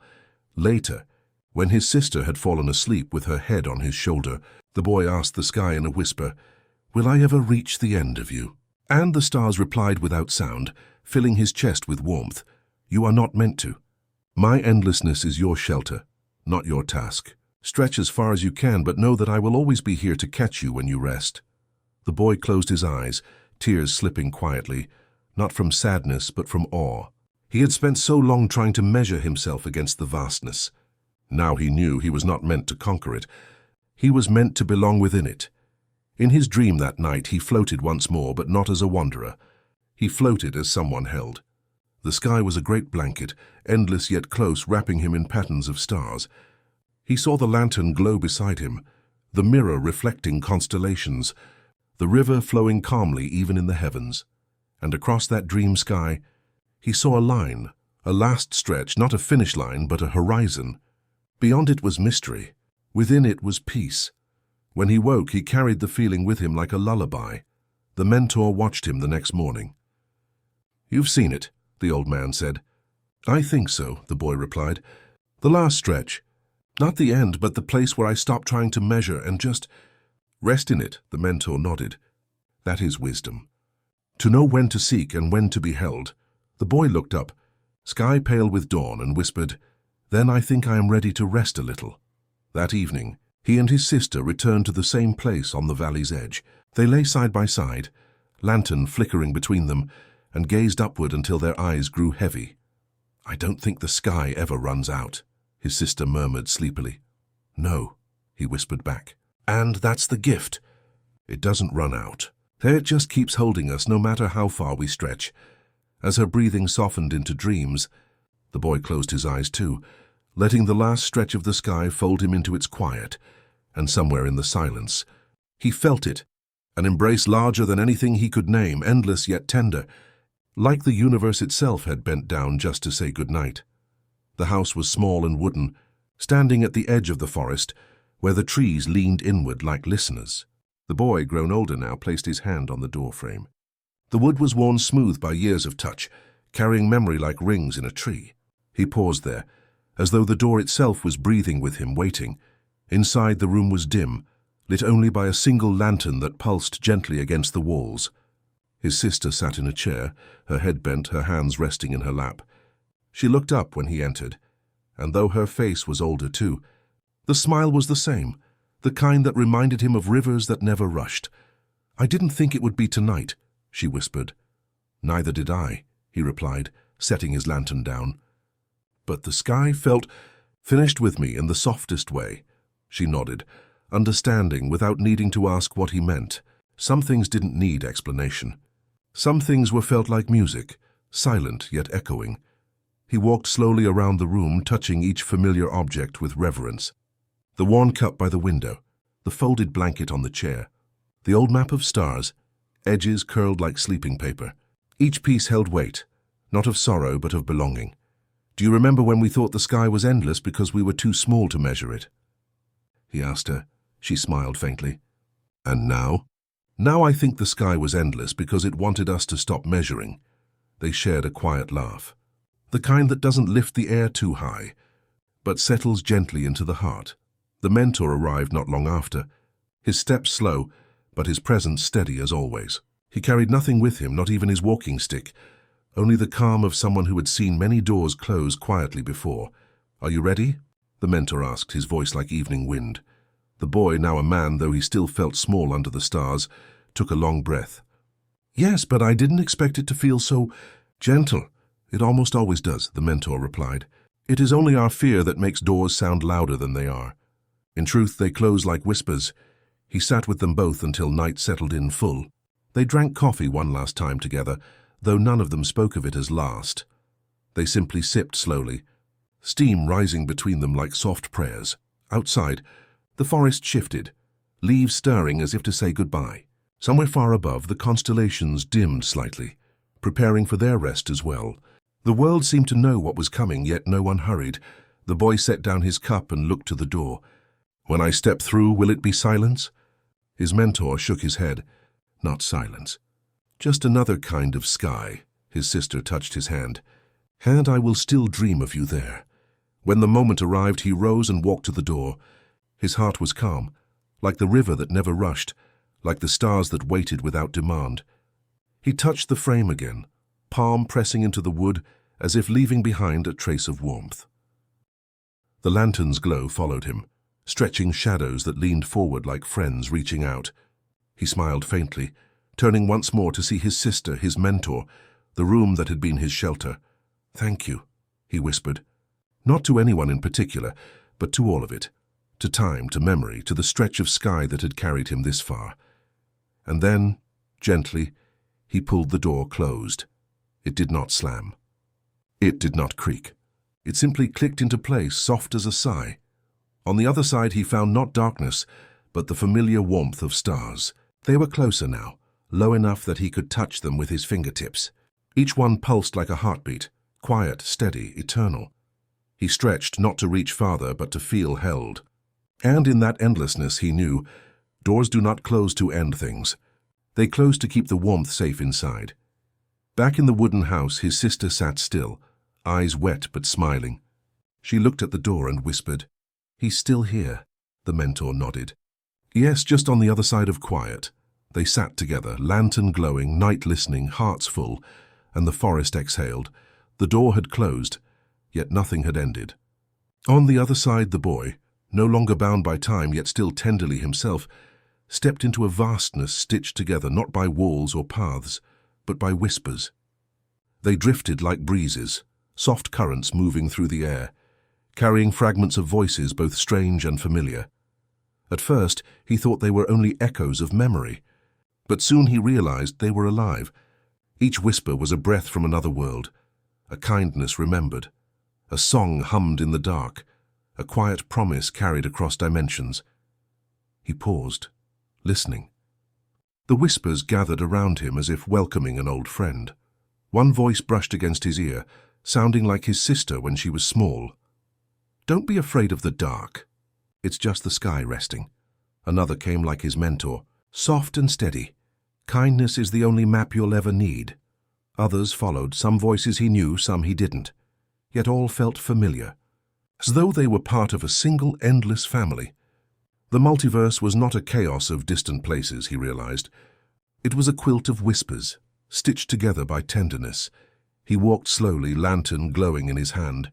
With each step, the whispers deepened, not louder but closer. They wove around him, turning the emptiness into company.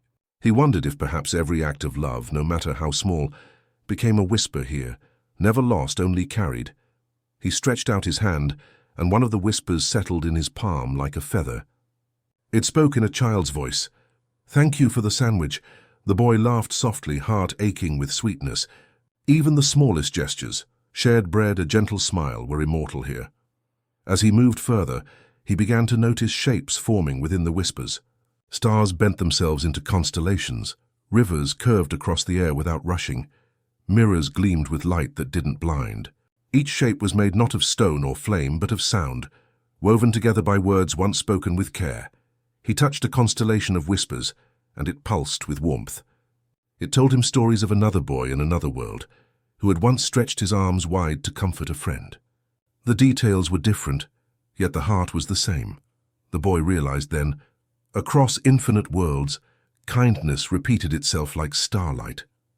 Every whisper was proof that love did not belong to one universe alone. It belonged to all. He sat down in the middle of that vastness, lantern glowing beside him, and closed his eyes.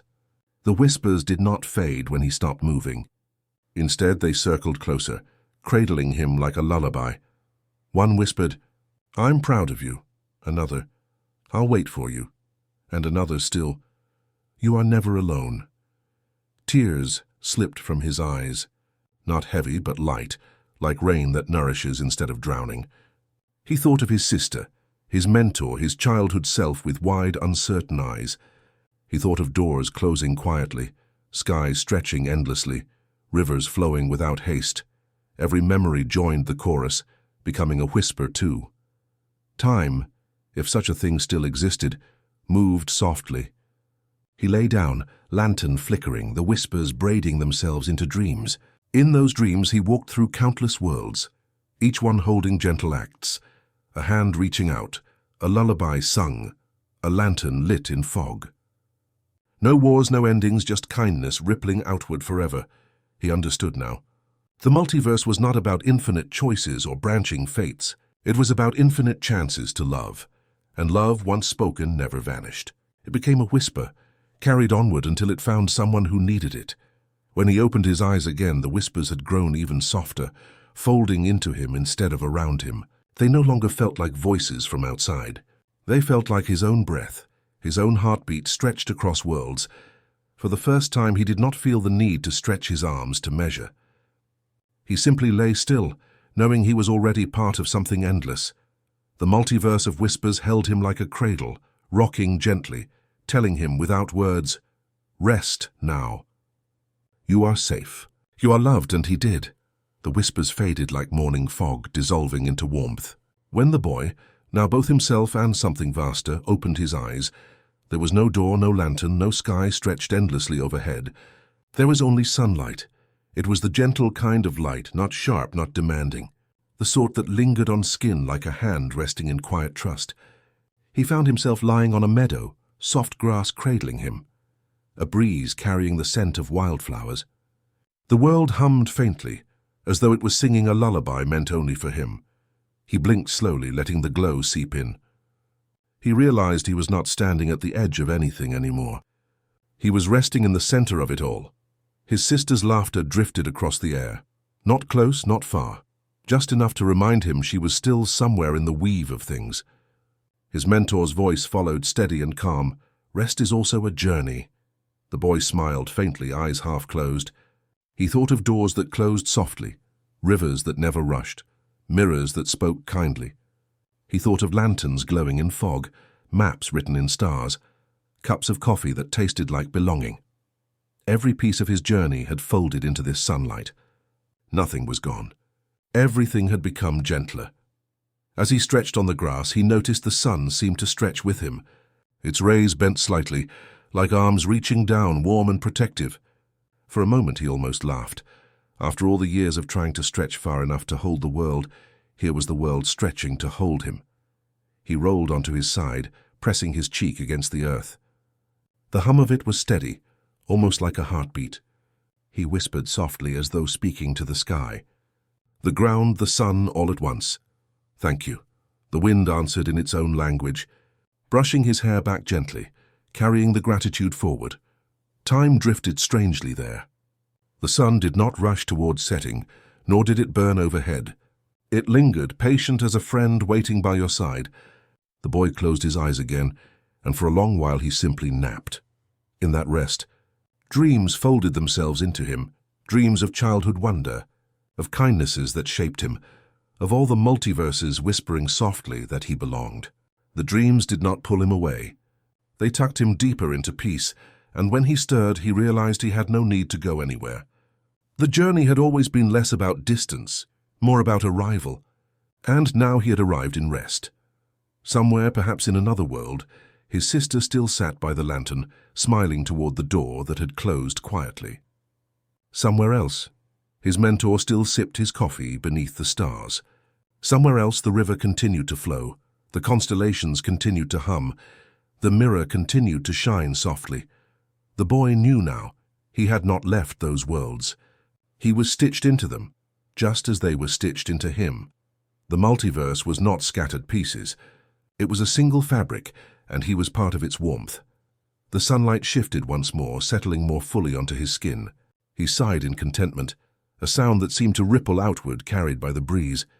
It felt less like a farewell and more like a lullaby sung back to the world that had cradled him.